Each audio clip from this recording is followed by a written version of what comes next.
Bienvenidos todos, espero que os haya gustado el lunch. Nos hemos tirado gran parte de la mañana preparando las empanadas y creo que han salido bastante buenas. El motivo de que estemos todos aquí es presentaros un poquito lo que es Strato Intelligence, este módulo nuevo creado para Data Scientist y bueno, vamos a comenzar con ello. Bueno, decía, vamos a hacer la presentación en modo un poco coral para que nos conozcáis a todos. Somos un grupo bastante numeroso y algunos de los que estamos trabajando, pues para que lo sepáis.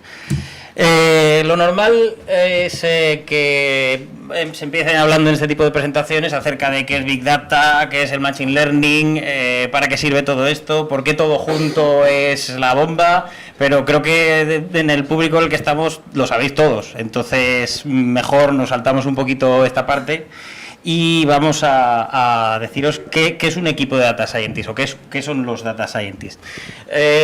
Mucha gente a lo mejor nos ubica en la parte de algoritmos, gente que se dedica a diseñar los algoritmos, a hacer pruebas teóricas.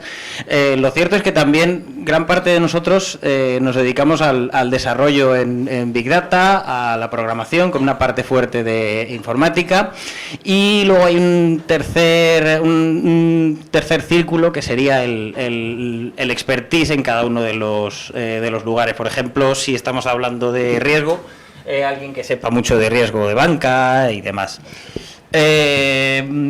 Nosotros nos localizamos por todas partes, fundamentalmente por la parte de arriba, estamos un poquito divididos y bueno, como equipo somos un equipo fuerte. Me he encontrado con gente muy buena y la verdad es que hacer algo importante cuando te encuentras con gente muy buena es bastante apetecible.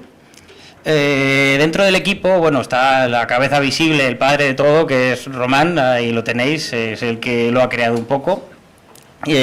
Los chicos que van a hablar, que ya os los iremos presentando, tenemos colaboraciones esporádicas de gente de Datio como Mónica o Carlos, que bueno, ya los conocéis también, y luego de incorporaciones un poquito más recientes, Loreto, Charles o Carlos, que han venido hace poco, y Javi, que no ha podido acompañarnos en esta presentación y también lo tenéis ahí. Bueno, pero el equipo de Strato Intelligence no está completo sin el intelligence más intelligence de todos, que es este que nos representa y que lo tenemos a todas horas con nosotros, Ralfi. Objetivos. ¿Cuáles son los objetivos de un módulo como el nuestro? Lo primero de todo es que intentamos crear algo que un Data Scientist pueda usar con independencia de la tecnología, algo transparente para él. También intentamos desarrollar nuevos algoritmos para adaptarnos a las necesidades de los proyectos o para resolver a lo mejor problemas comunes de varios proyectos y tenerlos juntos. Y por último, y no menos importante, seguramente lo más importante, tratamos de buscar una explotabilidad sobre ese valor. No nos sirve de nada que el algoritmo sea fantástico si no somos capaces de explotarlo de alguna manera. Por eso tenemos,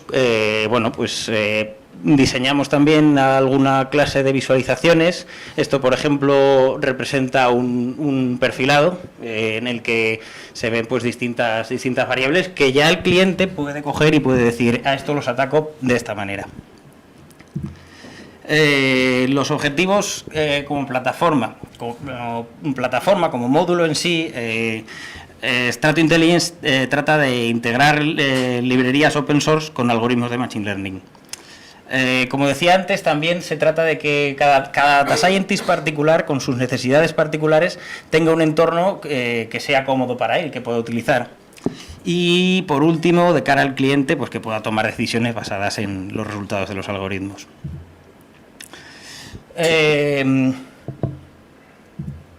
Perdonad. Data Scientists y sus entornos. Ahora mismo vosotros sois mucho más conocedores de Spark que yo, pero el Data Scientist se siente mucho más cómodo trabajando en otro tipo de lenguajes como son R y Python. Aquí tenéis, bueno, el índice TIOBE, no sé si lo conocéis, pues es en base a búsquedas en Google, en Yahoo, me parece, en YouTube, seguro que lo conocéis mejor que yo. Los números parece que no son muy altos, pero para ser un lenguaje que no es puramente de programación, dicen bastante. Si nos ceñimos un poco más a la parte de data analysis, tenéis que aquí R y Python están muy altos. SAS está en el medio, pero SAS el problema que tiene es que no es open source. Y nosotros queremos trabajar en open source porque tenemos una comunidad grande y una comunidad que aporta muchos algoritmos y es un poco nuestro objetivo también. Y bueno, ¿qué es Startup Intelligence? Startup Intelligence es un entorno analítico, es unos procesos analíticos y son una serie de algoritmos de Machine Learning que se basan en comportamiento ahora mismo. Y bueno, el mono, yo siempre he pensado que una presentación con un mono es mucho mejor, así que el mono está abajo del todo soportándolo. En cuanto al entorno analítico, yo como Data Scientist me siento cómodo trabajando en R. Pues yo solo quiero trabajar en R, pero R no tiene a lo mejor todas las facilidades para lanzar algoritmos de manera distribuida. Y si, por ejemplo, Guillermo, luego lo conoceréis, os va a hablar de una cosa muy interesante, trabaja más a gusto en Python. Lo mismo, él también quiere seguir con su Python y necesita que de alguna manera tengamos una forma de llamar a los algoritmos de Machine Learning distribuidos. En cuanto a cómo hacemos esta parte, os hablará mucho mejor luego Daniel o Antonio y Carlos también, para explicaros cómo se hace todo esto. Y por último también destacar que nos gustaría que la plataforma tuviera acceso a muchos data stores mediante crossdata. No sé si hay algún crossdatero por aquí, que pues, si después nos dais vuestras opiniones serán bienvenidas. En cuanto a los procesos analíticos, si conocéis un poquito de Machine Learning, voy a decir cosas un poco básicas. La recomendación es un proceso analítico de Machine Learning, pero la manera que tenemos nosotros de abordarlo es, y un poco como abordamos todo, agrupando. Tratamos de sacar conocimiento, sacar valor sobre grupos de gente similar. No es lo mismo tener un grupo de gente heterogénea que te puede dar unos resultados distintos a la hora de recomendarles, que recomendar dentro de algo homogéneo. Sabes que seguramente va a ser más fácil para ellos. De la misma manera, la predicción también se hace después de una agrupación. Ese es el enfoque que ahora mismo estamos tomando. Y por último, el perfilado. El perfilado nos da las características que queremos explotar de cada grupo. Como veis, todo está muy enfocado a agrupar, a clusterizar. El clusterizado es de momento uno de los enfoques que estamos tomando para trabajar todo esto. Y como dijo alguien muy sabio hace mucho tiempo, dame una distancia y os clusterizaré el mundo. Acerca de estos algoritmos, bueno, tenemos tres tipos distintos de algoritmos. En este primero, acerca de redes sociales o contextos sociales, bueno, no sé si conocéis el trabajo que llevaron a cabo con los perfiles, el perfilado, tratando de agrupar. El problema es el siguiente: tenemos una compañía con muchos perfiles distintos de usuarios. Cada perfil de usuario tiene acceso a unos perfiles distintos. Y hay tal número de perfiles que se hace ingestionable. La solución brillante, ahí tenéis a Javi y a Román, que son un poco los dos creadores de esto, es clusterizar mediante semejanza de usuarios, hacer un clustering de Yakar. Todo esto es posible mediante el uso muchas veces de grafos. Y las cosas que utilizamos con grafos, pues es, por ejemplo, en este caso, el cálculo de componentes conexas, pero también la centralidad basada en betweenness o en closeness, un poco lo que comentamos allí. Por otro lado, también intentamos estudiar cómo es el proceso de que un usuario se mueva a lo largo de una compañía. Desde el principio que la conoce, su madurez, si la abandona, no, si tiene problemas. El Customer Journey, que a lo mejor os suena también. En cuanto al Customer Journey, estudiamos ¿cuál es el comportamiento más común entre los usuarios? ¿Cómo lo hacemos? Pues, por ejemplo, estamos utilizando técnicas que se utilizan en NLP, en procesamiento de lenguaje natural, TF-IDF, o la información mutua de cada uno de los puntos. También intentamos hacer predicciones del comportamiento del cliente basado en esto. Y por último, esto yo creo que es lo más interesante, os hablará después Guillermo, acerca del clustering temporal empleando descomposiciones matriciales. Tipos de comportamiento. Vamos a tipar si los usuarios son de una manera o de otra. Para terminar, lo que os hablaba antes de las recomendaciones. Perdón. Ahora. Lo que os hablaba antes de las recomendaciones. Bueno, pues hacemos recomendaciones en base a agrupar usuarios de una manera y dependiendo de cómo sean las matrices, si son sparse se utiliza LS, si no se utiliza SVD u otro tipo de descomposición matricial en la matriz de usuarios e ítems. Y nada más, ahora os dejo con lo importante de verdad. Va a empezar a hablaros ahora Daniel, que os va a tratar el tema del entorno de Jupyter.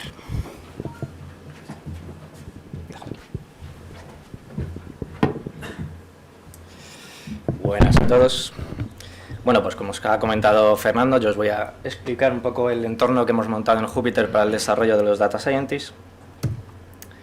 Como no sé si todos estáis familiarizados con Jupyter, vamos a dar una pequeña introducción con 3 definiciones muy rápidas de los puntos claves. Primero estaría el propio Jupyter Notebook o Jupyter, que es la aplicación cliente-servidor que vamos a utilizar. Una cosa muy importante es que se hace vía web, con lo cual facilita para el Data Scientist, que es nuestro primer objetivo. No tiene que instalarse nada, no tiene que tener una máquina potente, simplemente tiene que conectarse a un servidor donde estará todo instalado y poder trabajar. Jupyter trabaja con unos ficheros llamados notebooks. Estos notebooks están organizados en celdas y cada una de estas celdas puede tener código o texto. Ahora lo veremos. Por último tenemos los kernels. El kernel es el motor computacional, que es el que realmente va a ejecutar el notebook que estemos tratando. Actualmente en Internet hay decenas de kernels para diferentes lenguajes de programación y bueno, los principales que nosotros utilizamos son R, Python y Scala. A partir de aquí tú puedes crearte tus propios kernels incluso o modificar los ya existentes para adecuar a lo que mejor te venga a ti. Ahora vamos a ir a ver un notebook.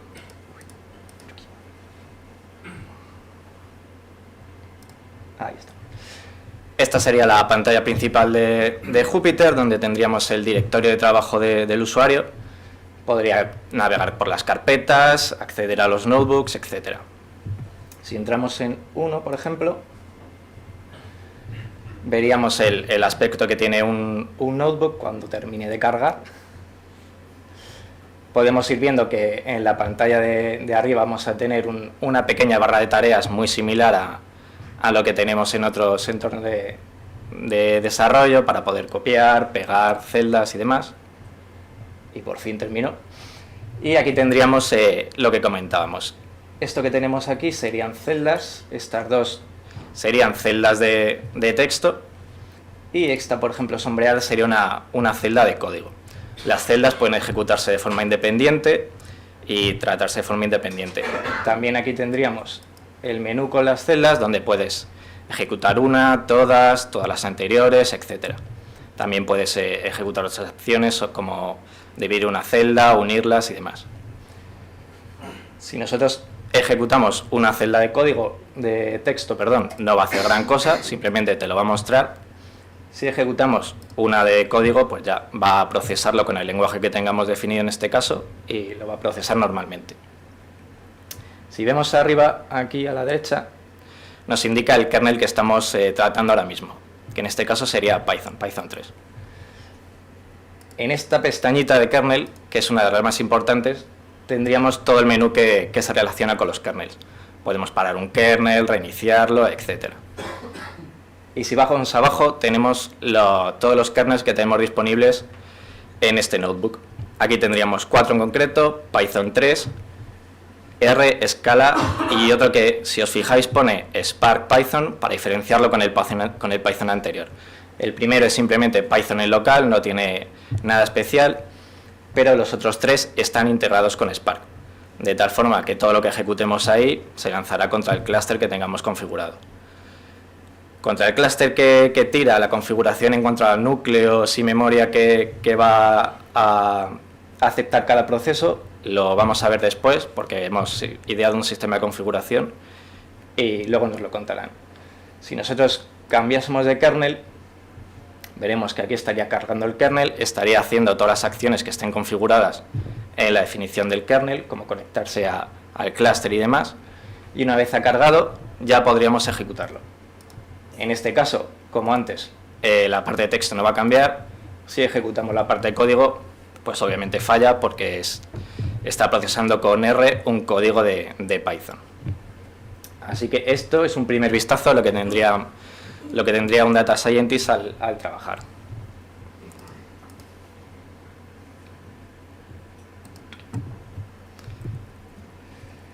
¿Qué problema tenemos con Jupyter Notebook como tal? Que no maneja usuarios. Pero por suerte hay una comunidad bastante grande y activa de desarrolladores y tenemos muchos módulos disponibles. Uno de ellos es Jupyter Hub. Jupyter Hub es un cliente multiservidor y multiusuario, y nos va a dar la posibilidad de utilizar diferentes usuarios. La autenticación pues puede utilizar el EDAP o AUD o lo que tenemos actualmente, que es simplemente el usuario y contraseña de los usuarios del servidor. Cada vez que un usuario se conecta, se va a lanzar una instancia del Jupyter Notebook con todos los kernels disponibles que se han definido para ese usuario. ¿Qué problema hay de esto? Pues que si igual tenemos muchos usuarios con unas necesidades similares, vamos a tener que estar replicando la instalación de los kernels y de todas las librerías auxiliares para cada uno de ellos. ¿Qué hemos hecho? Dockerizarlo. Hemos creado un módulo que se llama Stratio Docker Spawner, que lo que hace es que cada vez que un usuario hace login, no se lanza un Jupyter Notebook normal, sino que lanzamos una imagen de Docker. En esta imagen de Docker hemos incluido el propio Jupyter Notebook, todos los kernels que queremos, todas las librerías, todos los wrappers que vamos a necesitar y pues la versión de Spark que nos hayan pedido. De esta forma lo tenemos todo ya paquetizado, no tenemos problemas en la instalación, todo es más rápido y sabemos a ciencia cierta que va a funcionar, ahorrando muchísimo tiempo de instalación y problemas. ¿Qué solemos tener en las imágenes de Docker? Pues lo principal son estos 4 puntos. El propio notebook, porque si no hacemos poco. El Spark, si es que queremos integrar nuestros lenguajes con Spark. Los kernels que queramos, R, Scala o los 3, con Python también. Y las librerías auxiliares. Porque como ya hemos comentado, una cosa muy importante es la explotación de los datos y necesitamos potentes herramientas de visualización, como veremos ahora en un ejemplo. Así que con esto vamos a ir creando una imagen de Docker con las necesidades que nos vaya pidiendo los usuarios en cada caso. Y otro de los objetivos que tenemos es ir creando un repositorio de imágenes. Cada vez que lleguemos a un cliente y nos pida unas imágenes de Docker especiales, vamos a ir creándolas con la versión de Spark, con los kernels que queramos, con integraciones con otros módulos de Stratio como CrossData, etcétera. Así que vamos a ir creando todo un repositorio de imágenes listas para funcionar. Si llegamos al siguiente cliente y nos pide algo parecido, simplemente tenemos que tirar de la imagen y no tenemos que hacer ningún tipo de desarrollo. ¿Cómo realmente le decimos que un usuario tiene que ejecutar una imagen de Docker? Pues ahora nos lo va a contar nuestra invitada Carlos con un ejemplito de configuración.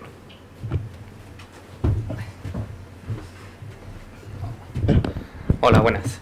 Yo lo que quería comentaros es un poquito cómo va a actuar un Data Science normal a la hora de meterse con el Jupyter y cómo por debajo un administrador podría gestionar los recursos que tenemos.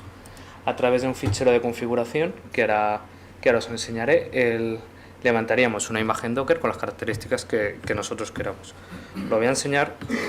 Este fichero de configuración, no sé si lo veis, es un fichero de configuración en un formato Python directamente, que es el interpretable que nosotros vamos a usar. Estos serían todos los usuarios que disponemos en el servidor y nosotros podríamos... Más grande. ¿Más grande? ¿Vale? ¿Mejor? Vale. Nosotros tenemos aquí los usuarios disponibles en el servidor y aquí a la derecha la imagen de la cual tiraríamos. Fijaros que aquí, por ejemplo, en este Stratio, el usuario Stratio va a tirar contra una imagen de SPAR 1.6 y aquí nosotros tendríamos la configuración de cada uno de los kernels. Este sería el kernel de Python, el kernel de Scala y el kernel de R. Directamente nosotros podríamos incluir aquí el máster que nosotros queramos, apuntarlo a cualquier clúster, incluso sea Mesos, local, lo que nosotros queramos, y ponerle aquí la configuración de cada uno de ellos en función de los cores y lo que queramos meterle. Sería independiente en cada uno de los kernels, ¿vale? Podrían apuntar a sitios diferentes. Entonces veamos un ejemplo de cómo estaría.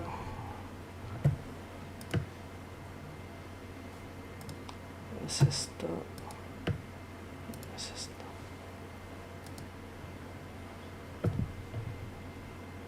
Esa es la tuya, ¿verdad? Estamos aquí. Aquí vemos un clúster de Spark normal y nosotros estaríamos logados como un usuario Stratio. El usuario entraría directamente, se crearía su propio folder y a partir de ahí simplemente le damos a New y nos crearía un notebook con el kernel que nosotros quisiéramos. Por ejemplo, entraríamos aquí con el kernel de Python. ¿Vale? Voy a abrir varios, por ejemplo. Estaría aquí creado. Nosotros crearíamos ahora, por ejemplo, uno con el kernel de R. Nosotros a medida que vamos creando, ¿vale?, los tendríamos aquí funcionando. Esto lo bueno que tiene de administración, que nosotros simplemente, aquí por ejemplo estaría en el de Spark R, un core y un giga. Lo tendríamos aquí. Estamos con el de Stratio, ¿verdad? Por ejemplo, este de aquí, el de R, un core y un giga. Nosotros desde administración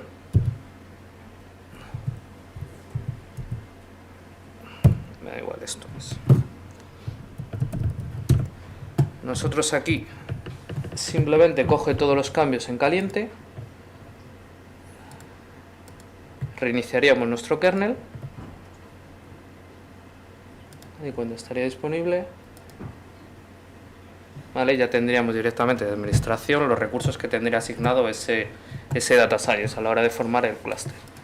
Entonces, una vez que tengamos aquí, este estaría apuntando a un clúster 1.6, daría igual en local o como fuera.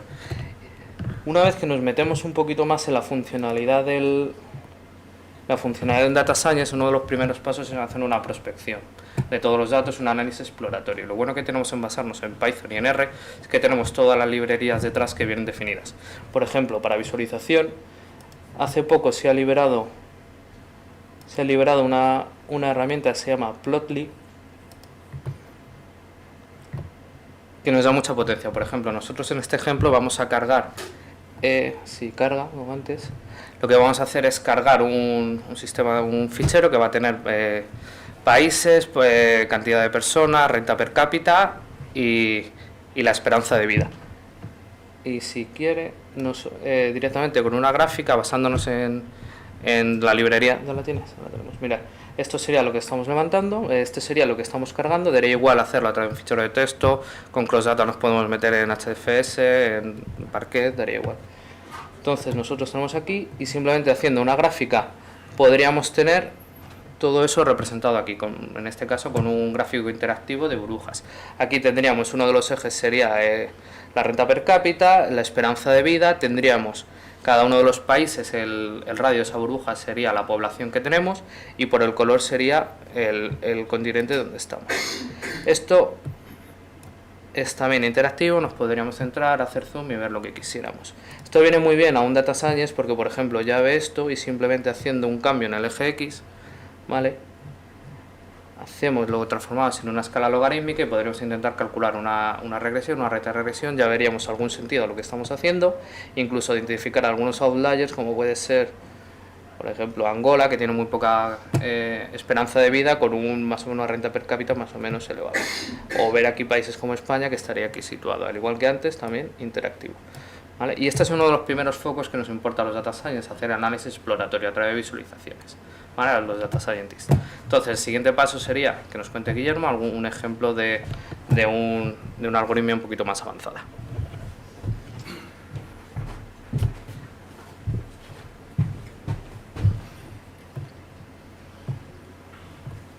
¿Dónde se va?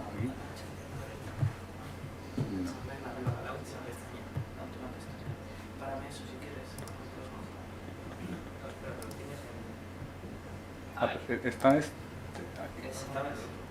Pero la presentación está en el otro. Estaba ahí en la última. Cojones. ¿En este? No, esa está en el Firefox. Ah.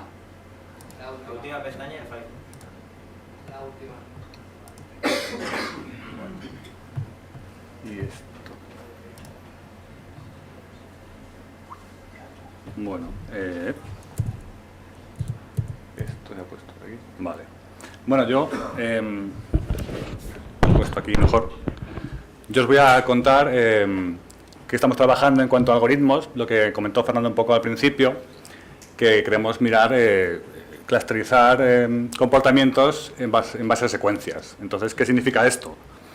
Pues bueno, un clustering, así hablando rápido y pronto, simplemente es agrupar cosas en grupitos donde los elementos de cada grupito se parecen mucho entre ellos, más que los elementos de otros grupitos diferentes, ¿no?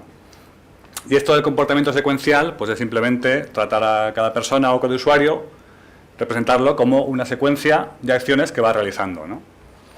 Entonces, ejemplos de este tipo de datos que podemos encontrar, pues podrían ser los patrones de navegación en una web, que un usuario llega a la home, luego pasa a ver la sección de noticias, luego deportes, etcétera.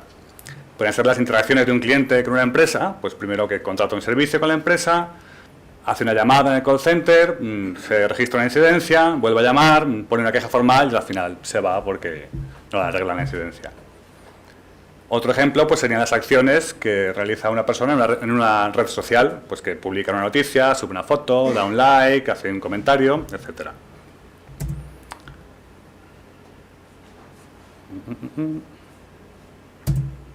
Vale. La cosa es, ¿cómo clusterizamos las secuencias? Pues primero nos hace falta cuantificar de alguna manera qué significa que dos secuencias se parezcan, ¿no? Y eso darle un numerito y ya con esos numeritos de entre secuencias de cómo se parecen, un algoritmo que nos diga cómo se hace esto. Cuando pensamos en clustering nos viene a la mente K-means. No sé si lo conocéis, pero es el algoritmo por excelencia para hacer clusterings. Es rápido, es sencillo, se puede distribuir, de hecho está implementado en las librerías de Machine Learning de Spark, con lo cual pues es miel sobre hojuelas. ¿El problema cuál es? Si avanza la transparencia, que va un poquito lento.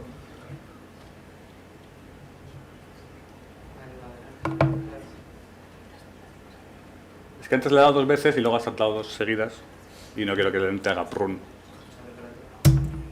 Bueno, el problema es que K-means funciona solo no funciona con secuencias, funciona con puntos en el espacio, ¿no?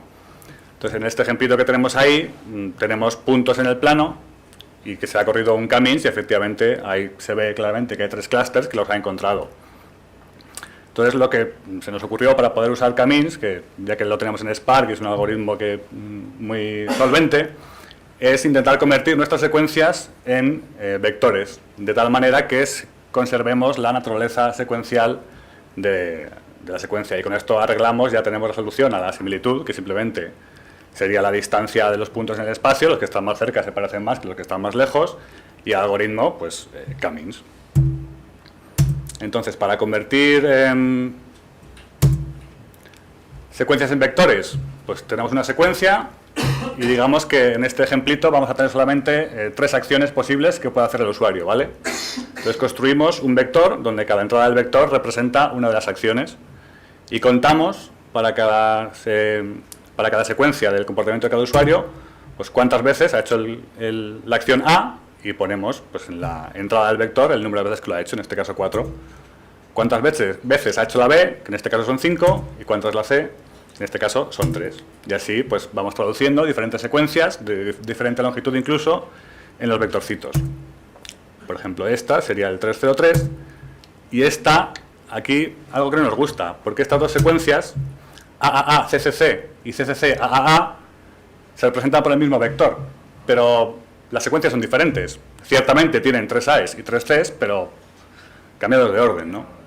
Entonces, la idea para seguir trabajando con vectores, pero mantener la información del orden, es no solo coger las acciones individuales, sino patrones de acciones que puede hacer el usuario. No solo ver si ha hecho A, sino cuántas veces ha hecho A y en un momento futuro después ha hecho B. O ha hecho C y luego ha hecho A.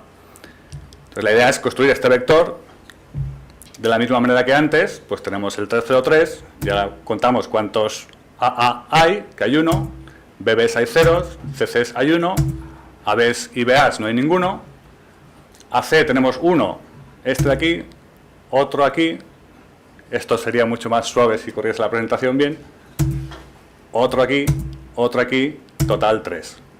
Entonces ahora vemos nuestras dos secuencias de antes, que efectivamente en esa entrada de su vector que la representa, son diferentes.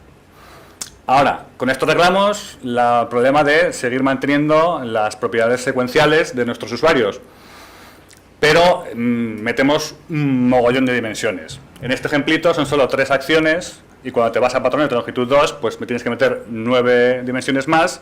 Si fuésemos a patrones de longitud 3 serían 27 dimensiones más, y esto crece que se va de madre, ¿no? Y aparte hay mucha redundancia, porque si has hecho el patrón de acción AA, obligatoriamente has hecho una A también sola. Con lo cual hay mucha dependencia entre las componentes de estos vectores. Bueno, ¿cómo podemos arreglar esto?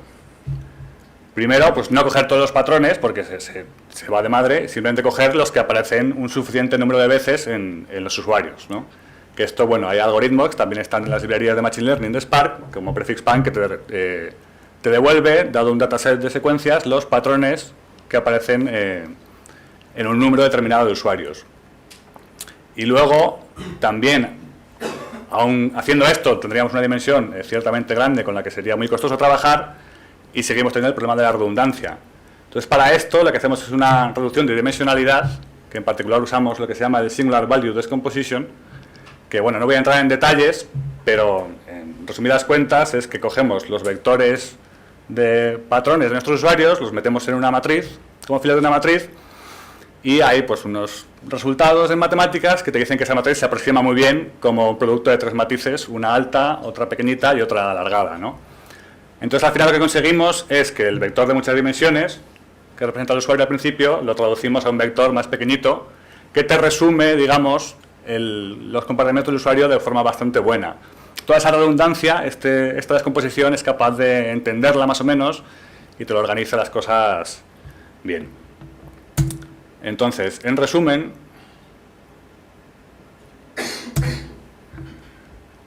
estas son las, digamos, las pinceladas maestras del algoritmo que estamos desarrollando, que por supuesto pues tiene más esquinas que hay que limar, no es todo tan sencillito, pero bueno, básicamente es de secuencias, los convertimos en vectores con los patrones que hemos minado frecuentes. Esos vectores los reducimos a vectores de menor dimensión, que pasamos al k-means, que ya nos devuelve unos clústeres de los comportamientos de nuestros usuarios. ¿Vale? Entonces ahora vamos a ver un ejemplito de cómo funcionaría esto. ¿Vale? Tenemos ya este algoritmo, digamos, empaquetado en un script, que se lo pasamos por aquí. ¿Vale? Vamos ejecutando las celdas. Importamos esto ahora, como no lo tenemos integrado en la librería, hay que pasárselo a todos los workers. Aquí generamos el dataset, que básicamente son... he hecho un dataset de juguete, simplemente para ilustrar cómo funciona el algoritmo, que tenemos estas acciones que pueden hacer los usuarios, que son como ir al gimnasio, tomar una ensalada, hacer yoga, salir a correr, o ver la tele, irse de cañas, tomar una hamburguesa, fumarse un cigarro. Entonces aquí vemos que hay acciones saludables y acciones menos saludables, ¿no? Entonces esperamos que vamos a encontrar pues gente saludable, gente poco saludable, y a lo mejor gente que no es ni de uno ni de otro, ¿no? Entonces, bueno, esto, un poco de configuración. Entonces, bueno, aquí llamamos a esta clase que nos genera el modelo que os he explicado antes en grandes rasgos, ¿vale?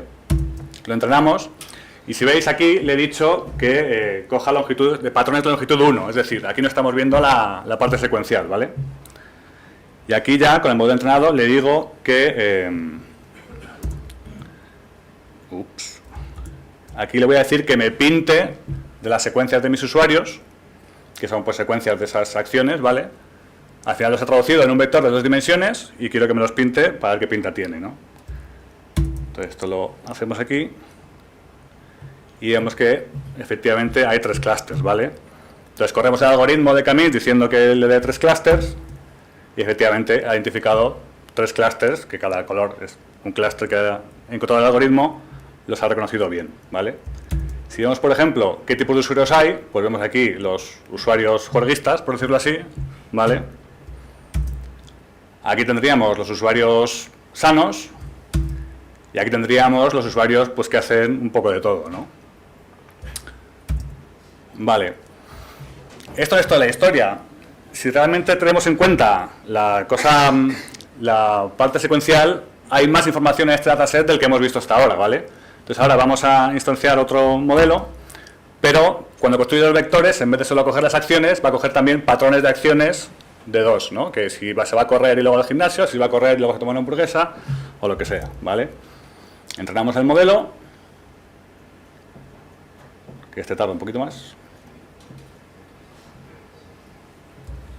¿Vale? Y ahora pues lo mismo, cogemos nuestro dataset, lo convertimos en los vectores de 2 dimensiones que nos devuelve partiendo de un vector grande con patrones de longitud 2 y vemos aquí, si forula esto,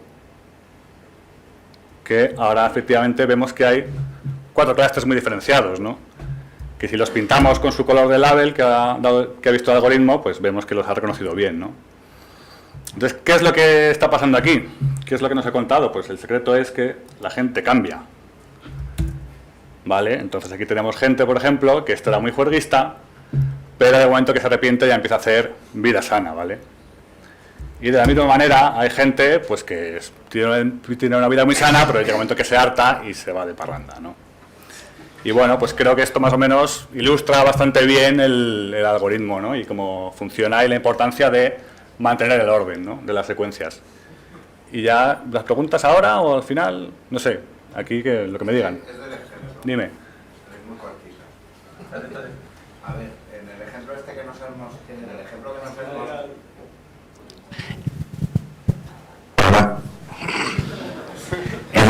que nos han mostrado, el segundo, ¿Sí? en que ya metías la secuencia, antes de aplicar el Camins has hecho una reducción a un espacio de 2 dimensiones. La duda que tengo es, evidentemente, que siempre que se puede hay que reducir features, pero la duda es, ¿hay algún límite dentro de la implementación de Camins en Spark en lo que hace al número de dimensiones con la que puede trabajar? Aquí has trabajado con 2, pero puede ser que la reducción final sea de 3, 4 sí, en la sí, dimensión. De 100 y de 1000, si te da la gana. Tarda más. Claro, cuanto más grande sea el vector, más costoso es calcular las distancias y va a tardar más. Pero si al final la reducción... Sí, aquí lo he hecho con 2 porque es un dataset de juguete que sale todo muy bonito, claro, para poder pintarlo y enseñarlo. Para poder pintarlo. Pero vamos, que después de la reducción de dimensiones, pues te pueden quedar todas las que tú quieras, sí, tardará más o menos. Típicamente, ¿no? A lo mejor vas a tener el vector inicial de patrones, a lo mejor tiene 50.000 dimensiones, y a lo mejor las reduces a 100 o a 200, y ya eso ya se lo das a Camins y ya trabajas con ello. Y bueno, yo por mi parte estoy, y ahora viene Antonio que os va a contar algo de R y Python, creo. Esto era aquí. A ver.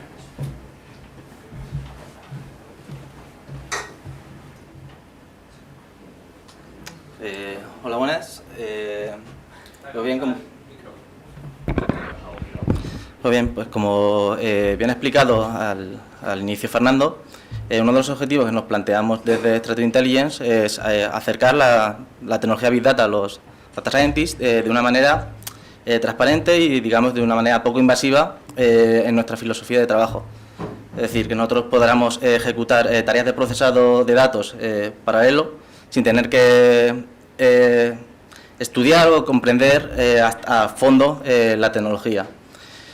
Por ejemplo, en mi caso, soy usuario de R, a mí me gusta programar en R, al contrario que, por ejemplo, Guillermo, que es un usuario de Python, es un inconsciente. Y como habéis visto, uno de los entornos que se ha propuesto es Jupyter. Jupyter tiene la posibilidad de incluir un kernel de R para ejecutar todo el tema de procesado desde él. Pero, por ejemplo, yo estoy acostumbrado a trabajar toda mi vida con un IDE que se llama RStudio. Es uno de los IDEs más extendidos dentro de la comunidad que trabajamos con R, Con lo cual, pues desde Strato Intelligence, pues también hemos querido incorporar la posibilidad de que los usuarios que trabajemos con R podamos hacerlo desde nuestro IDE favorito. Por ejemplo, es hablar un poquito de RStudio, pues nada, es decir que es un típico entorno de desarrollo, pues que ¿no? te incorpora ¿no? la típica consola para poder trabajar de forma interactiva, iterativa, también te permite, tenemos un editor de sintaxis para crearnos código, poder ejecutarlo, luego también herramientas pues, para depurar, para trazabilidad, y bueno, y una gestión del entorno de trabajo, las variables que tenemos creadas, los objetos, poder ver las visualizaciones, etcétera. Pues como alternativa a Jupyter, se puede utilizar RStudio Server, que nos permite acceder a una interfaz muy parecida a la de RStudio, al programa que tenemos los usuarios de R instalado en nuestra máquina personal, a través de una interfaz web. Pues bien, lo importante, cómo nosotros usuarios de R, usuarios de Python, podemos aprovecharnos ¿no? de la ventaja del procesado en paralelo de datos, pues podríamos integrar nuestros lenguajes con Spark. Me imagino que todos conoceréis Spark R, ¿no? Es una librería que permite ¿no? la interconexión de R con Spark. Permite desde R llamar a funciones o métodos que van a estar siendo ejecutados en background en Spark, de forma distribuida. Una de las, digamos, capacidades que nos proporciona la librería de Spark R es su backend. Es una librería que nos permite comunicar R con Java. Nos va a permitir la comunicación entre R y Java y nos va a permitir realizar llamadas la máquina virtual de Java desde R. Con lo cual, si nosotros podemos interactuar con el contexto de Spark, que se está ejecutando en el driver, nosotros podremos estar lanzando procesos en Spark que se ejecuten de forma paralela.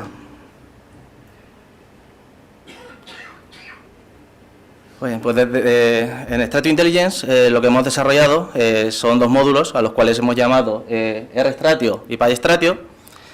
Son dos módulos que nos van a permitir interconectar ¿no? nuestros entornos de desarrollo, tanto trabajemos con R como trabajemos con Python, con Spark. Si podemos ver aquí un diagrama de cómo están incorporados los módulos. Podemos ver que ambos módulos, tanto RStratio como PyStratio, se basan o funcionan por encima de Spark R ¿no? y de PySpark. Mediante la utilización de PySpark y Spark R podremos comunicarnos y lanzar procesos en Apache Spark. Otra de las cosas que incorporan ambos módulos es la integración con Stratio Cross Data. De esta manera, lo que vamos a proporcionar al Data Scientist es una abstracción completa ¿no? de los data source. A mí, como usuario de R, realmente no me va a influir mucho que los datos estén en Cassandra, estén en un Mongo. Para mí, yo los concebiré en mi cabeza como que es una tabla. Y a través de Cross Data empezaré a dedicarme a lo que me importa, lo que es el análisis. No tengo que estar pensando en las complejidades ¿no? de cada uno de los data source por separado. Y luego, dentro de estos módulos, lo que también se ha incorporado es una librería que hemos llamado StratioML, que es una librería que vendría a ser muy parecida o con la misma filosofía que tiene MLlib, en la cual nos va a permitir desarrollar a nosotros nuevos algoritmos y que desde nuestro módulo, desde RStratio y de PyStratio, se puedan crear wrappers que permitan llamarlos y realizar estos nuevos tipos de procesados o nuevos procesados. Pues bien, ahora dejo a Adrián, que va a hablar sobre el API Manager.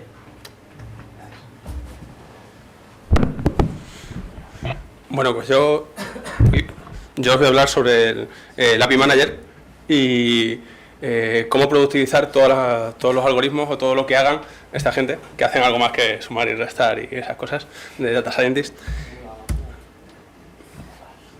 Esto no va. Vale. Partimos, antes de hablar del API Manager, partimos del ciclo de vida de los desarrollos de Data Scientist. Partimos de, como nos han enseñado, van a estar utilizando principalmente IDEs web para trastear, para jugar, para ver los datos, analizar los datos y bueno, todo lo que vayan a ir haciendo, desarrollo de algoritmos y lo demás. ¿Qué implica esto? Implica digamos, poca agilidad para los despliegues, para los pasos a producción, porque este código o estos desarrollos de juguete o de, no sé, no de juguete, sino estas pruebas, estos test que van a hacer sobre los datos, en algún momento hay que unificarlos y pasarlos a producción, ¿vale? Esto implica duplicar los desarrollos, portar todo ese código a un jar, a scripts de Python totalmente limpios, tal, y que puedan estar accesibles de alguna forma y que no haya que hacerlos generalizados para un cliente en concreto, que puedan ser reutilizables, en fin, un poquito. Entonces todo eso es lo que vamos a intentar dar desde Stratio con el API Manager. Vale, ahora vamos a decir el ciclo de vida, ¿vale? Está el Data Science con su Jupyter, va a subirlo a un Git, lógico, un repositorio para no perder lo que está haciendo. Y bueno, a pasar la integración continua con lo que sea, con Jenkins, Bamboo, lo que haga falta. Hasta aquí nada nuevo. Es como trabajamos todo el mundo, ¿vale? Todos los desarrolladores con nuestro código. El punto crítico va a ser cómo hacer ese algoritmo accesible para terceros. Para nosotros, nos interesa que el paso de el Jupyter y el Notebook con su código de prueba, de test, de tal, pasa automáticamente un despliegue a producción, ¿vale? A un entorno productivo.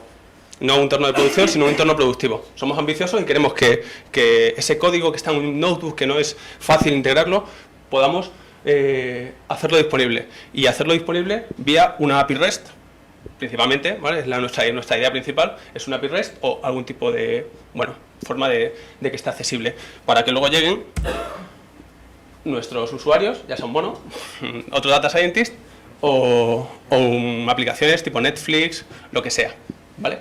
Y que sea totalmente sencillo y que los modelos ya estén entrenados, esto sea automático, es decir, sean respuestas inmediatas, cosa que no suele ser habitual porque cualquier entrenamiento de un algoritmo tarda horas o días o, bueno, ¿vale? Entonces lo que pretendemos. Para esta última parte, si quiere pasar. Ah, perdón, esto. Sí, se me había olvidado. Esto sería más o menos como dentro de Stratio, ¿vale? Siempre tenemos este concepto, que es el dato y la inteligencia del dato.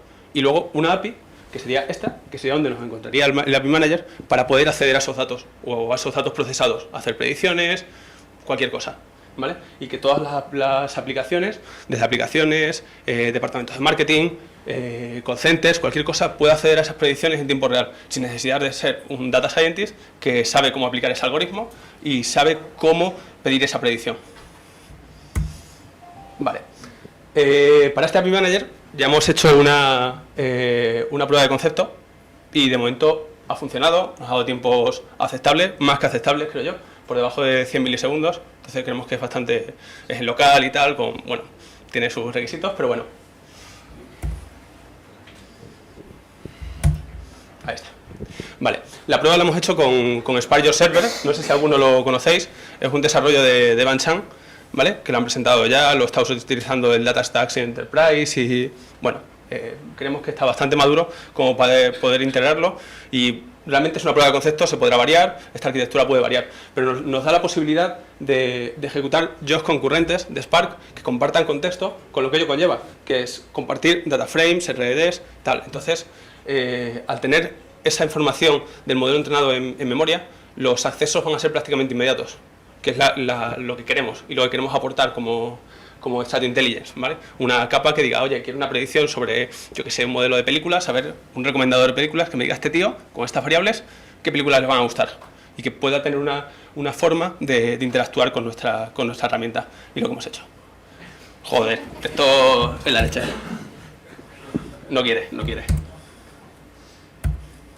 Y bueno, por mi parte creo que esto es todo lo que iba a comentar. Esto principalmente es una prueba de concepto, entonces cualquier idea será bienvenida. Y cualquiera que pueda reutilizarlo, pues también le vendrá bien, que sepamos que lo hemos hecho. Sí. Pregunta, este escenario... Un segundo. Esto que comentas del API Manager y el Job Server es totalmente independiente de que estés usando Machine Learning o no, ¿no? Valdría para cualquier aplicación Spark, aunque no sea aunque no use MLLib y tal. Justo, por eso comentaba lo de que si alguien lo va a utilizar, por ejemplo, hablamos en su día con Miguel Ángel, no sé si está por ahí, de Crozata, que querían hacer algo parecido para el acceso a Crozata vía distribuida y vía web, y es un caso muy parecido. Al final, yo creo que prácticamente todas las cosas que se quieran exponer, ¿vale? En producción, que quieran exponer vía web, vía una API, va a ser muy reutilizable, porque es muy genérico. Sí, es decir, lo bueno que tiene esto, o por lo que hemos utilizado nosotros en MLLib, es porque estamos usando, no sé quién lo ha comentado antes, uno de mis compañeros. ¡Joder!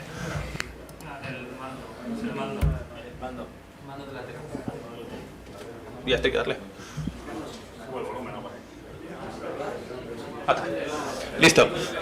Bueno, Juanjo, como te comentaba, es que estamos usando el patrón pipeline, ¿vale? En Strategy Intelligence. Entonces, el patrón pipeline tiene dos cosas muy diferenciadas, que son entrenamiento y predicción.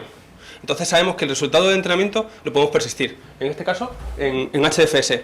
HDFS, como puede ser Cassandra, como puede ser Mongo, lo que sea, ¿vale? Esto es un ejemplo, es lo de siempre. Entonces, al poder persistir esa parte, la predicción tiene que cargar ese modelo. Al hacerlo automático y tenerlo para todos los jobs, pues es más automático todavía. No sé si responde a lo que comentabas. Sí, tenemos un requisito parecido, por ejemplo, poder lanzar procesos completos desde fuera de la plataforma por un planificador externo tipo Control M y tal, que yo creo que esto se parece bastante a lo que necesitamos. En este caso nos serviría tanto para batch como para, yo qué sé, para cosas un poco que sean más en real time, ¿vale? ¿Te devuelve algún tipo de feedback del estado de ejecución del proceso para que el cliente pueda saber si ha acabado? Tienes dos opciones. Cuando ejecutas, lo puedes ejecutar. Ahora te voy a enseñar un ejemplo, ¿vale? Lo vemos como un ejemplo que va a ser yo creo que mucho más.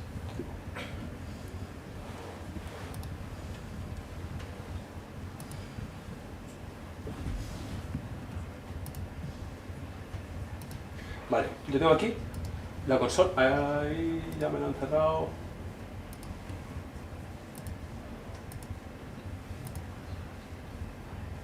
Vale, yo tengo una consola, ¿vale? Es para Server. Esto siempre partiendo de que es la prueba de concepto, ¿vale? Que no es, esto no va, no sé si será al final lo definitivo. Pero bueno, tenemos una consola tipo Spark, Spark, ¿vale? Con todos los jobs que hemos utilizado.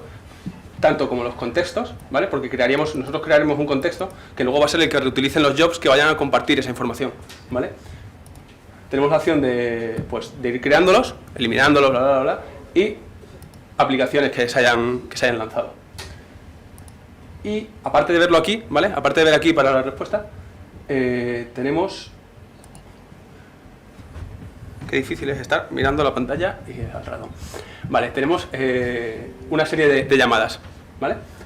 Yo ya he creado un contexto, lo he entrenado, lo tengo almacenado y lo quiero utilizar. Voy al transform con una serie de variables que serían el usuario, definirían al usuario sobre el que estamos haciendo la predicción y haríamos una llamada. Vale. Y en este caso me devuelve un not found. Perfecto, también es una respuesta válida, ¿vale? Pero si vemos todas las que hay abajo, supongo que se me habrá caído el servidor o algo así, ¿vale? Si vemos alguna de las anteriores, esta tiene un OK. Bueno. Sí, este es el DHC de Google Chrome, ¿vale? Simplemente para tener algo visual para hacer las llamadas, para que veamos que es totalmente independiente de lo nuestro. Tiene una llamada y la respuesta te está devolviendo un OK con la respuesta automática. Luego lo puedes llamar como asíncrono síncrono o asíncrono, dependiendo si quieres que te devuelva la llamada o no. Vale. Pues os dejo con Pablo. Bueno, llegamos a la última parte de la presentación, por fin. Os quiero contar un poco la librería TensorFlow, que igual os suena, es la librería que ha sacado Google para Machine Learning, especialmente redes neuronales y Deep Learning. Y una prueba de concepto que acabamos de hacer con una versión distribuida sobre Spark, que es muy reciente, pero que ya hace cosas chulas. Entonces he tenido que cambiar de portátil porque al final voy a hacer una pequeña demo y era un poco costoso hacerlo todo en el de Adrián. Entonces, bueno, la librería TensorFlow es una librería que disponibilizó Google en noviembre de 2015. Es para Machine Learning en general, aunque es muy específica o soporta especialmente redes neuronales y concretamente redes neuronales Deep.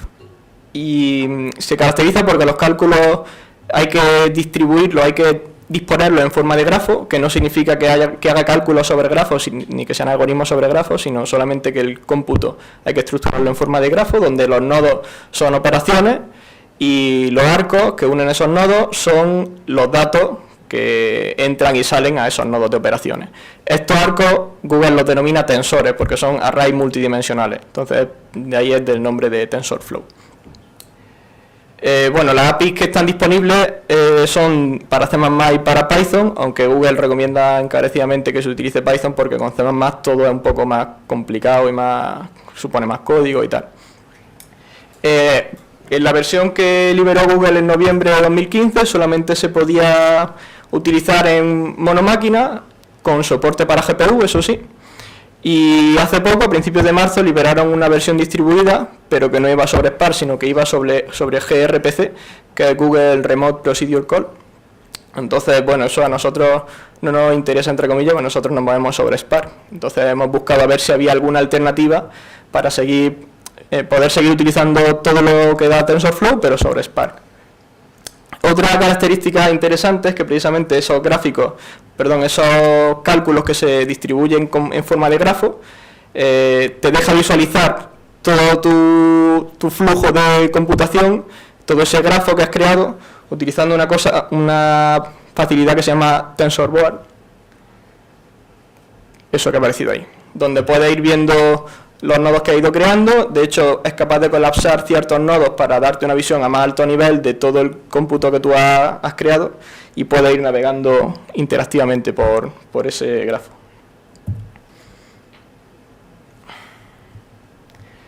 Bien, antes de contaros un poco cómo va el ejemplo de TensorFlow, pues como no sé si tenéis familiaridad con las redes neuronales, voy a hacer una introducción muy rápida a qué es una red neuronal y cómo se entrena y por qué tiene sentido hacerla sobre Spark.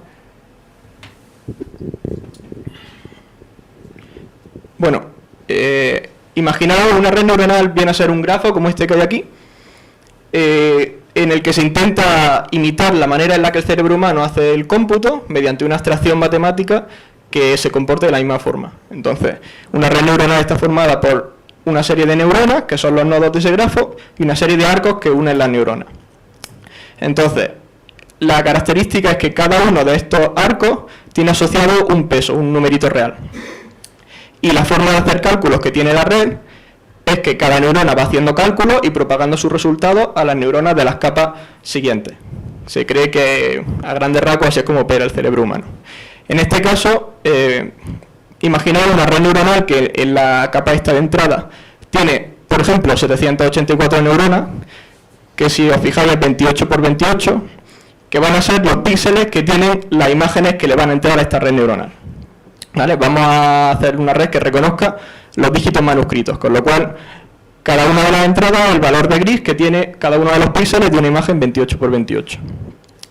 En la salida de esa red ponemos tantas neuronas como categorías o clases que queramos tener nosotros. En este caso lo que estamos haciendo es clasificar cada una de esas entradas como cada uno de los dígitos posibles, con lo cual vamos a poner 10 neuronas, que son los dígitos del 0 al 9. Cada una de las neuronas de la capa de salida cuando estamos calculando va a dar un valor que va a indicar pues cómo de segura está esa neurona o cómo de probable es que sea el dígito correspondiente a esa neurona. Entonces nosotros entendemos que la neurona que tenga la activación mayor, que tenga la salida a un valor mayor, es que la red te está diciendo que el dígito es ese, el de la neurona que tenga mayor valor de salida. ¿Y cómo se produce este cálculo? Básicamente lo que hace cada neurona es una agregación de los valores que se van propagando multiplicados por esos pesos que están asociados a los arcos. ¿En qué consiste el aprendizaje de la red neuronal? Pues consiste en que se van ajustando esos valores de los pesos de los arcos para que al final cada uno de los ejemplos de entrenamiento sea reconocido adecuadamente, con los valores de pesos que se buscan son los que hacen que se reconozcan bien pues esos ejemplos de entrenamiento. Con lo cual lo que se hace después de cada uno de los después de que cada red es entrenada con un ejemplo es un reajuste progresivo de los pesos que están en los arcos de la red. ¿De acuerdo? En realidad lo que estamos haciendo con ese entrenamiento es disminuyendo lo que podríamos llamar la función de error de la red. Entonces buscamos minimizar ese error, que si os fijáis en lo que está representado en esta gráfica, imaginaos que esto es la función de error, nosotros buscamos el camino que nos lleve al mínimo de esa función de error. Y lo que hacemos cuando nos vamos moviendo por aquí, por este gráfico, es ir ajustando los pesos, que es lo que provoca que la red tenga más error o menos error. Entonces nosotros lo que buscamos es el camino con la máxima pendiente que nos lleve lo más rápido posible al punto con mínimo error. Eso es a grandes rasgos lo que consiste el entrenamiento con redes neuronales. Entonces eso se hace para un conjunto suficientemente grande de ejemplos de entrenamiento y al final acabamos teniendo una red entrenada para la tarea que nosotros le habíamos diseñado. ¿Qué ocurre si este dataset de entrenamiento es muy grande? No nos cabe en una máquina. Por muchas GPUs que tenemos, al final no podemos montar una máquina con todo ese dataset. Pues entonces empezamos a necesitar de las capacidades de procesamiento distribuido. Esto mismo es lo que se plantearon una empresa que se llama Arimo, que antes se llamaba Datao, que presentó en el Spark Summit de febrero de hace un par de meses la primera versión de TensorFlow sobre Spark. Entonces pensaron, bueno, hay gente que tiene ya montados clústeres de Spark, que lo está utilizando para otras cosas y que entre otros usos pues quiere empezar a entrenar modelos de TensorFlow utilizando esos clústeres que ya tienen montados. Entonces para eso es para lo que les proporciona esa funcionalidad. No es necesario que se vayan al gRPC que te da Google, sino que van a reutilizar las capacidades distribuidas que venían utilizando hasta ahora. Entonces, ¿cómo se puede hacer este entrenamiento aprovechando un clúster que ya tengamos? Pues la idea es que cada uno de los workers va a entrenar una red neuronal con un subconjunto de los datos. Y entonces lo que hace periódicamente es ir buscando cuál es la dirección en la que él se mueve, su propio gradiente, es decir, por dónde va bajando en la función de error según el subconjunto de datos que tiene él, y se lo comunica a un servidor de parámetros. Eso lo hacen todos los workers. Entonces el servidor de parámetros agrega esa información que le está transmitiendo cada worker, de cuál es la dirección por la que cada uno va bajando, que es lo que se llama el gradiente, y después de una agregación que hace él, transmite a todos los workers por dónde tienen que bajar cada uno. Si lo veis, es como la función de error es única, es una sola. Pues como si nos moviéramos hacia un mismo valle siguiendo direcciones distintas. Es decir, puede haber varios caminos que desde colinas cercanas al final acaben confluyendo en el mismo valle. Entonces eso es lo que están haciendo los workers. Oh, no. No sé qué ha pasado aquí. Bueno, era la última diapositiva, entonces me veo perfecto. Y entonces lo que os voy a enseñar ahora es un ejemplito del entrenamiento con el reconocedor de dígitos, pero que bueno, el reconocimiento de dígitos no es una cosa nada nueva, se lleva haciendo con redes neuronales un montón de tiempo, pero la red que os voy a enseñar está entrenada con Spark. O sea, hemos utilizado el código que ha liberado la empresa Arimo, que todavía está en fase experimental y todavía, bueno, está sujeto a cambios, pero ya lo podemos probar y ya se puede trastear. Y la red que os voy a enseñar está entrenada sobre un clúster de Spark. No voy a ponerme a entrenarlo porque tardaría también un tiempo, pero la idea es que veáis aquí cómo funciona. ¿Vale?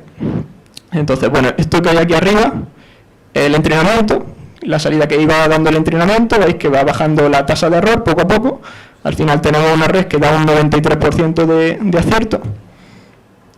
Y bueno, la gracia de esto es, vamos a darle ejemplos nuevos que no ha visto nunca la red. Por ejemplo, si yo evalúo esta celda,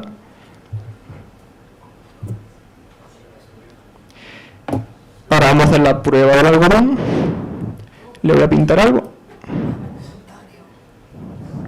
Y vamos a sacar voluntarios, pero es que se nos ha hecho tardísimo, entonces como sé que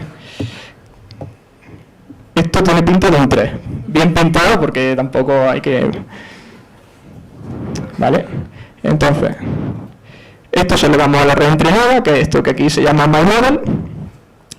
Le damos lo que acabamos de... esta imagen de aquí, que se transforma en una matriz de 28 por 28. Y entonces, si evaluamos esto... ¡Oh! Ha funcionado.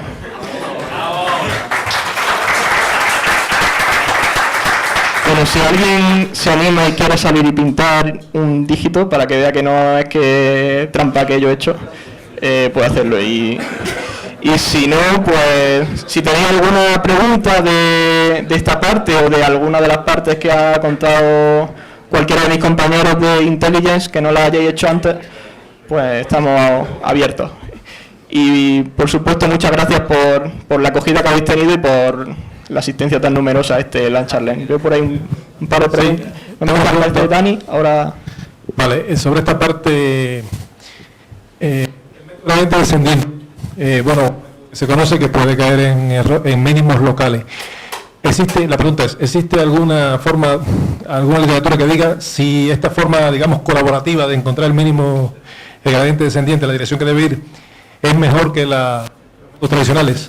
Existe un paper que no sé decirte si es de Google o es de los de la empresa esta de Arimo, donde sí demostraban que esta convergencia era mejor que en uno así. Intuitivamente parece que entre todos colaboran y pueden encontrar y no caer en mínimos locales y cosas así. Pero... Sí, porque además la partición que tiene cada uno de los datos es muy diferente, entonces al final es eso, confluir en un mismo valle pero por distintos caminos. Vale, estupendo. Pero sí existe por ahí un paper que dice que la magia esa tiene sentido. Tengo otra pregunta pero es más bien de la parte de Guillermo, pero no sé si ahora mismo que tengo el micrófono. Yo creo que sí. Vale, Guillermo, sobre la parte de Camin, ¿no? Camin es el método de clusterización quizás uno de los más conocidos, más utilizados. Tiene un problema que siempre se conoce, que es el tema de la sensibilidad a los outliers.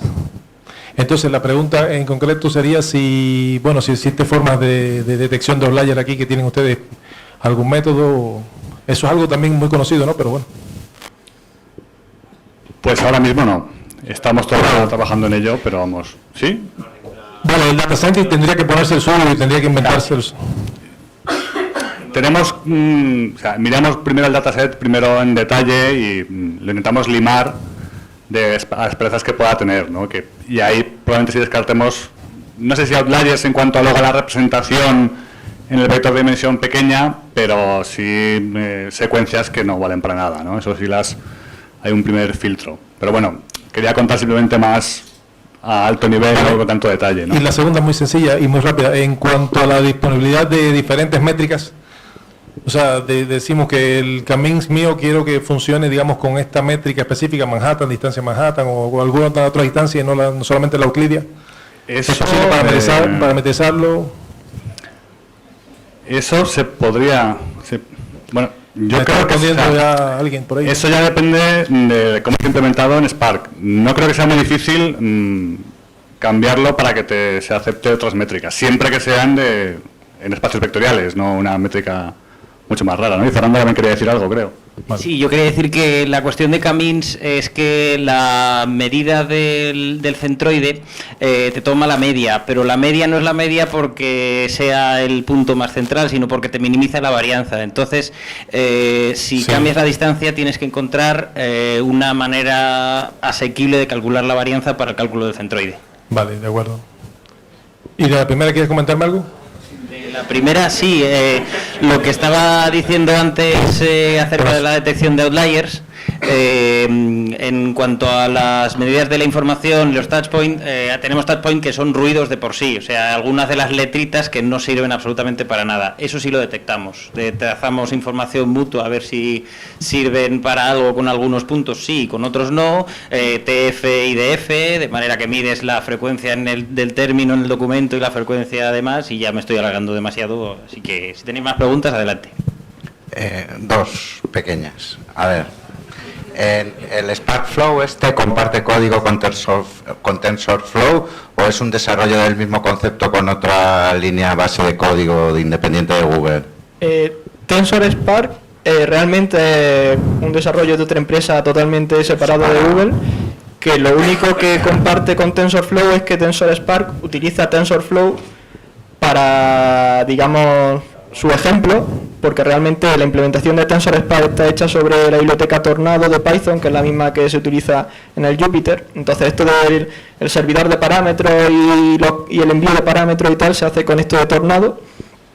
Entonces ellos implementaron ese envío de parámetros y luego varios ejemplos donde se utiliza TensorFlow para montar la arquitectura de la red, pero más bien para que veas cómo habría que separar exactamente o dónde habría que llamar a cada cosa de TensorFlow para que funcione su implementación de TensorSpark. Pero no es que ellos se hayan metido a tocar TensorFlow por abajo, sino esto está construido totalmente por encima de TensorFlow. Vale, la segunda, o sea, no tiene ninguna dependencia, digamos, o sea... Dependencia a nivel programa, no depende de TensorFlow, ¿no? Bueno, a nivel programa es que la arquitectura de TensorSpark está pensada para utilizar TensorFlow específicamente. Vale, o sea que sí lo usa. Claro, es 100%, por eso se llama TensorSpark. Vale, lo usa como librería, ¿no? Eso es.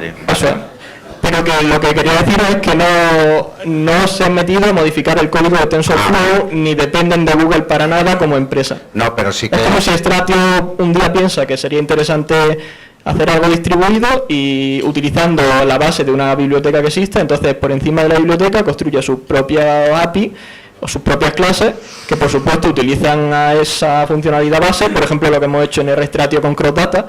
Nosotros, aunque nos llamemos RStratio y no RCrossData, pero si estamos pensando en utilizar CrossData, lógicamente la dependencia es que está pensado para CrossData. No, entendido.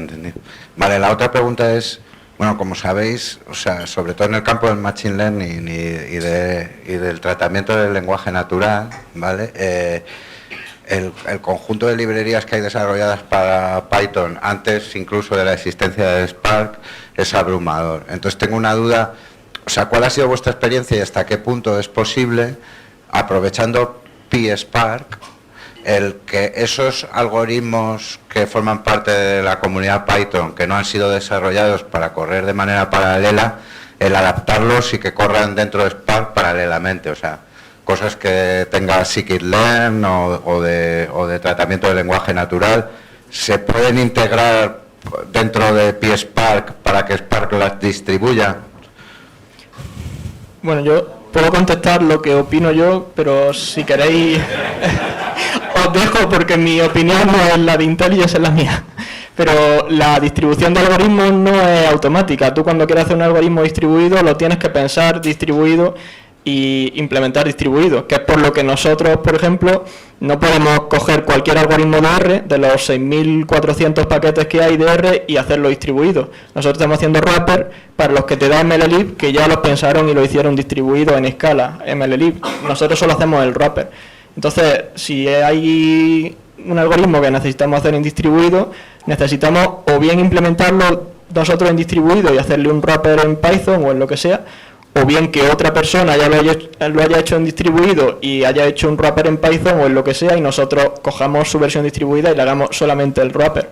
Pero distribución automática de algoritmos ni lo hace SparkR ni lo hace PySpark. Es decir, PySpark lo que te da son cosas que ya estaban hechas distribuidas y te da wrapper, algo parecido a lo que te da SparkR. Bueno, cambio la pregunta. O sea, si yo tengo una cosa que un algoritmo en Python anterior a la existencia de Spark, que matemáticamente, por la estructura de la información del algoritmo, sí que permite un cierto reparto del trabajo, ¿vale? Ese algoritmo sí que lo podría integrar, o sea, si matemáticamente sí que es fragmentable, ¿no? Que puedo dividir la base de datos y tratar por partes y luego converger de alguna manera, ¿no? ¿Ese sí que lo podría adaptar a Spark? ¿Algo en Python previo? Yo creo que sí se podría adaptar. Es posible hacerlo distribuido, pero no creo que haya una solución fácil para coger el código de scikit-learn, tocarle 4 cosas y lanzarlo a Spark. Eso yo creo que no. No lo sé porque no me he puesto a ver el detalle, pero yo creo que no.